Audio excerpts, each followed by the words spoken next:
Break બાદ આપનું સ્વાગત। અમદાવાદ સિવિલ હોસ્પિટલમાં પરિવારજનો દ્વારા આક્રંદ કરવામાં આવી રહ્યું છે। પ્લેન ક્રેશમાં જેમણે સ્વજનો ગુમાવ્યા છે તે પરિવાર દ્વારા હૈયાફાટ રુદન કરવામાં આવ્યું છે।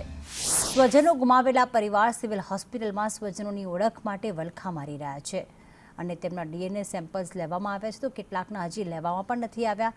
એની પાછળનું કારણ એ છે કે જે મુસાફરી કરતા હતા કે પછી જે લોકો ત્યાં આસપાસ હતા તેમના તો મૃતદેહો મળી આવ્યા છે, પણ એવા લોકો છે કે જે હજી સુધી ગુમ માનવામાં જ આવી રહ્યા છે।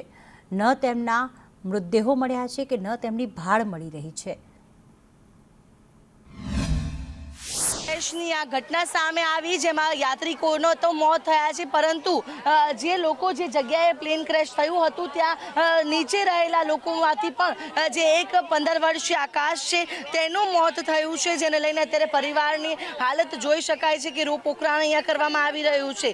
15 વર્ષીય આકાશ પટણી છે કે જે પ્લેન ક્રેશ થયું તે સમય દરમિયાન જે આકાશની માતાને ચાની કીટલી હતી જે નીચે ચા બનાવવાનું કામ કરતી હતી અને દીકરો ખાટલામાં સૂતો હતો અને અચાનક જ આ જે પ્લેન ક્રેશની ઘટનામાં આગ ફાટી નીકળી, જેની અંદર આકાશનું દાઝી જવાથી મોત થયું છે, જ્યારે તેની માતા પણ ગંભીર રીતે દાઝી જવાથી હાલ હોસ્પિટલમાં સારવાર લઈ રહી છે અને તેની હાલત પણ ખૂબ જ ગંભીર હોવાની માહિતી છે। શું થયું હતું બા? કોણ ગુજરી ગયું છે તમારું?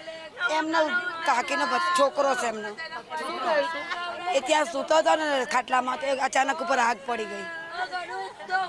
એની મમ્મી બચાવવા ગઈ, તેની મમ્મી બી દાઝી ગઈ। શું થાય છે તમારો? કોણ હતું આ? મારા કાકી આવનો ભાઈનો છોકરો છે, એમ ગોળા કે એની મમ્મી અંદર દાખલ છે, એની તબિયત સારી છે। આ કોઈ પરિસ્થિતિને શબ્દોમાં પણ ન વર્ણી શકાય એટલી અહીંયા જે ખરાબ પરિસ્થિતિ છે કે હોસ્પિટલની બહાર આ જ પ્રકારના દ્રશ્યો જોવા મળી રહ્યા છે। જે પણ પરિવારજન આવે છે રોપોકરાણ કરે છે ને એક જ માંગ કરે છે કે અમને અમારા વહાલ સોયાને મળવા દો, અમને અમારા જે વહાલ સોયા છે તેને જોવા દો। કેવી હાલત તેની થઈ હશે? શું થયું? મારું બેન, મારો છોકરો ઓફ થઈ ગયો, મારી દેરાની સિરિયસ એ મને વિમાન પડ્યું, આખો પરકો થયો, છોકરાને પાછળ વિમાનનું પરખું વાગ્યું, એની મમ્મી બચાવવાજી બેન, અમે 3 જણ જ, બીજું કોઈ નહીં, મારો છોકરો ના બચાયા કે અમે।